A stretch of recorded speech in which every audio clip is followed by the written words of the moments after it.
Total పోస్టులు వచ్చేసరికి 4000 plus vacancies. Category వైజ్గా పోస్టుల డీటెయిల్స్ చూద్దాం. వీటిలలో పోస్టులు and sorting assistant, post man, MTS, గ్రామీణ డెక్, సేవకు మొదలైనవి ఉన్నవి.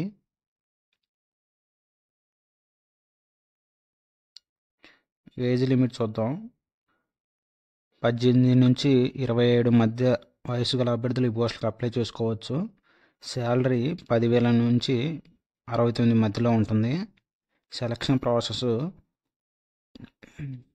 Based on the marks scored in matric level. అంటే మనం 10th క్లాస్లో మార్క్స్ బట్టి ఈ సెలక్షన్ ప్రాసెస్ ఉంటుంది. అప్లికేషన్ ఫీ చూద్దాం. RS 100 for UR and no charge for reserve candidates. అంటే యూఆర్ క్యాండిడేట్స్కి 100 రూపాయలు చెల్లించాల్సి ఉంటుంది ఆన్లైన్లో. మిగతా కేటగిరీ వాళ్ళకి అవసరం లేదు.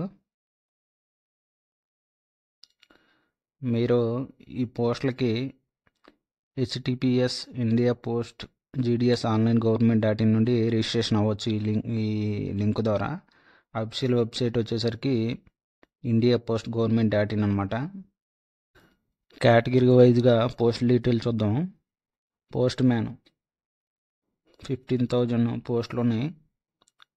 గ్రామీణ డెక్ సేవక్ 8,000 పోస్టులు ఉన్నాయి. ఎంటీఎస్ వచ్చేసరికి 5,000 పోస్టులు. పోస్టల్ అసిస్టెంట్స్ వచ్చేసరికి 4,000 పోస్టులు.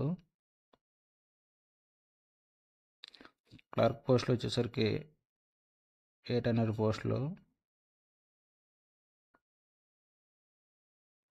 సెక్యూరిటీ గార్డ్ వచ్చేసరికి 3,000 పోస్టులు. సఫాయి కర్మచారి వచ్చేసరికి 4,000 పోస్టులు.